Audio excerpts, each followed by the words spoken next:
Hürmetli vatandaş, bugünkü leksiyalarımızı başlayımız. Leksiyada Sıdık Hacı Washington'da sözleyimiz. Bugünkü islağı 2021 yıl 1. ayının 14. günü. Silahı vaziyettin gep eysaq, endilikli vatandaş bundak ber. Tünigil Latin Amerika Devlet Meclisi Avam Palatası da növbetki prezidentni əməlidin elip daşlaş doğrusu qararlaya maqıllıdı. Bunun keyin endi Senat Kengaş Palatası bunu qaçan ötküzüdü, onu qolub olmaydı. Onun keyin endi yeni saylanğan prezident Joe Biden'nin devlet işler katibi Blinken, Antony Blinken 1. ayının 19. günü 1. ayının 19. günü Kengaş Palatası'da gohlıqdan yaki təyinləşdin, bahalaşdın ötüdü.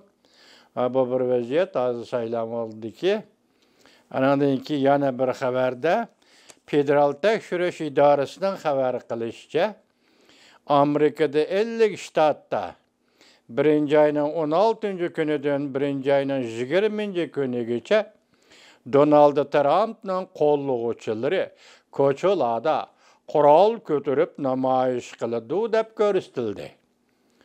1. ayının 11. günü YouTube. Yana bir xaberde ol koçusu televiziyası 2 saat burun. Amerika Qoşmuş Ştatları Avam Palatası 13. günü düştün keyin 197 avazga karşı 232 avaz bilen Prezident Trump'ni əməldən elib taşlaş qanun layihəsi maqulludur.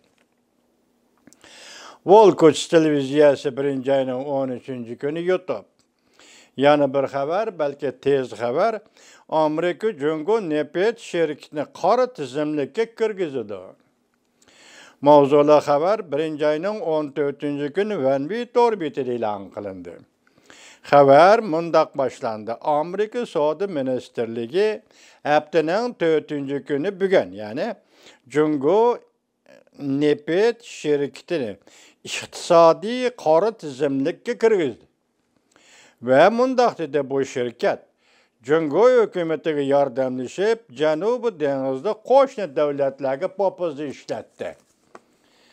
Bunun da azı bugünkü vaziyetinin içinde şunu görüp aldığında vatandaşta hem saylam münasebetlik ciddi vaziyet yani bulup ahırdaki Jungo Nefet şirketine qara tizimlikka kirgizish degan gap.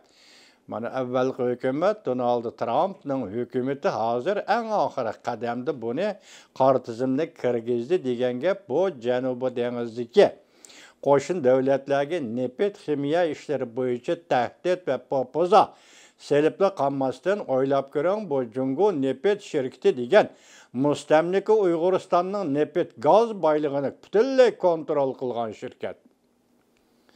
Agar bunda qara tizimlikka kirgizish yoki embargo qilish kengaydigan bo'lsa, men bir vaqtlarda shundaq leksiya so'zlagan edim sizga vatandosh, kengaydigan bo'lsa, Şinjan'dan ham nefet, Şinjan'dan tabiiy gazning chegaradan chiqishini cheklaydigan yoki embargo qiladigan mushundaq bir davrga yetib keladigan bo'lsa-da vatandosh, vaqtida bu Qızıl gölge kök yaprak par bolgandak biri-biriga jipsilishib, biri-biriga moslashib, biri-birini toloqlab degandek arliqda 7. ayının 9. gün 9 nafar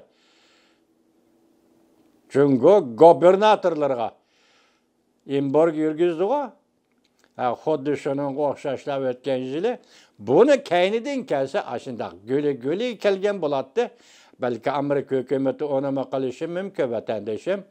Hazır qaraganda mışı yetki vaqt endi Aqsarayga yeni saylangan prezident Joe Biden Aqsarayga kirdiga ish bo'lsa, mışı yetki gün içinde siyasetning ya Jungo to'g'risidagi siyasetning mışı derecede rivojlanib, mışı derecede tuzilib, bo'sog'iga gacha yetib keldi deyishdan qaraganda vatandaşlar Joe Biden prezident bo'lib Jungo siyasetini belgilegende belki bu meselelerden alqıp ütüp gitmeydigandak. Muşu siyasetlerini toluklap texamo özünün icadi gücü bilen Xitayga qaratgan siyasetini bir sistemi yoki bir yükseklik götürdigandek turdu. Ahvaldan qaraganda. Çünkü bugüngacha en ahiri qara tizimlik kirgizildi Jungo Nepit şirketi. Demek bu iş doğrusu da hazır Tayvan'ın Jungo nazar torbiti acayip bir mavzu qo'yib bir parça maqala yozibdi.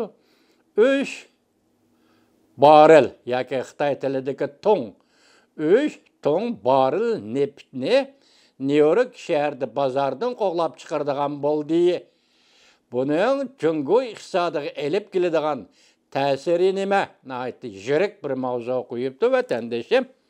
Muşanga aytqanga qaraganda hozir yangi hukumat va yoki Amerikada kon hukumat o'rtasidagi bog'lanishda va odoqcha hozirgi kon hukumatning Jungoga qattiq qo'l siyosat belgilab kelayotganligidan qaraganda Aqsaroyning siyosatida yoki Jungo siyosatida o'zgarish ancha cho'ng bo'lmasi kerak deb faraz qilishga bo'ladi vatandoshim. Demak, vaziyat mana shundoq. Vaziyat mana shundoq vatandoshlarım, endi sizlarga belki va'dimiz bo'yicha biz Amerika Qo'shma Shtatlarining davlat ishlar kotibi Mike Pompeo'ning Amerika ovozi radiosining bosh shtabida so'zlagan nutqining davomini anglatamiz vatandoshlarım. Devlet İşler Katibi Mike Pompeo'nun Amerika Ovozi radyosunun baş ştabida so'zlagan nutqi to'liq tekshirib tuvandikcha 2021 yil 1-oyning 12-kuni Amerika Ovozi berildi. Davomi tunugungi leksiyaning davomi vatandosh.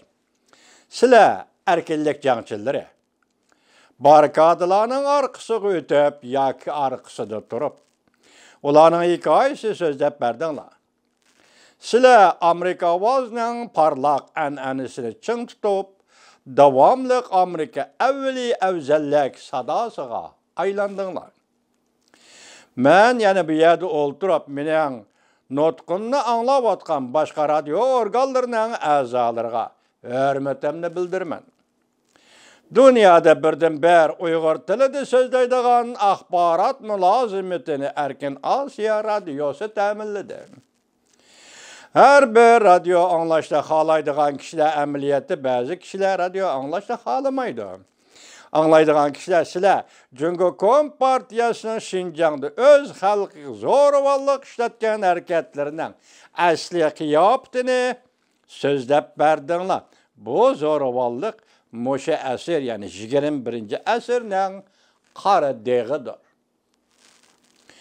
Sizlar shunday qildinglar. Bu zaminni radio sizlar shunday qildinglar. Buni radioda anglatdinglar. Bu dog'ni radioda anglatdinglar. Jungo Kompartiyasi oz deganda Erkin Osiyo radiosida ishlayotgan 6 nafar muxbirning oila tavobatlarini nazarband qildi. Hamda davomli sizlarga ve sizlarning oilanglarga tahdid soldi. Bu faqat sizlarning mas'uliyatinglarni ado qilganliginglar uchundir. Sizlarning xizmatinglarga botirlik ketdi. Siz radio anglashni xohlaydigan kishilarga davomli dunyoda eng azob uqubat chekayotgan joylarda yuz berayotgan ishlarni so'zlab beringlar. Butun dunyo masalalarni kutib turibdi. Amerika şu vaqtda texmi yaxshi Amerika bo'lalaydi. Eng oxirida Bobo degan hozirgi Amerika ovozining yangi boshlig'i ekan. Bu kishining ingliz ismi berilmabdi. Mush xabar bo'lmasa Amerika ovozining Xitoy tilida berilyapti vatandosh. Bu ingliz ismi berilmasa bu Xitoycha atashini tarjima qilib birdim qilg'ili bo'lmaydi. Shuni men Xitoy tilida oldim. Boboning bazı savollarga javob berishdan burun ben bir cümle naql keltirib, Amerika ovozining radio anglatish burchining nima ishqimunda xalqiliq ish ekanligini ko'rsatib beraman. Bu gap nihoyat uzundan yetib kelgan. George Washington, yani Amerika davlat qurg'uchi davlat otasi arbab George Washington sözlügen söz idi. O mındaq degen idi. Ardım taldım demey hakiki ahvalını dünyaya eytip berdigan bolsanglar. Hakiki ahval haman bir günü üstünlükni egalleydi. Tanrı elip kelgen buludu. Amerika dünyaya hakiki ahvalını elip kelgen günü belki başta aytganda kana Tanrı elip kelgen buludu. Bu noktunu unutup kalmanglar. Bu del sizler kılıvatkan iştir. Sizlerine Allah'ın panayığı tapşırdım. Amerika Avaz Radyosu'na Allah'ın panayığı tapşırdım. Amerika Koğuşmuş Ştatları Allah sana yar bolsun. Çabuk. Hem de tüvende sual cevaplarını sözleyimiz.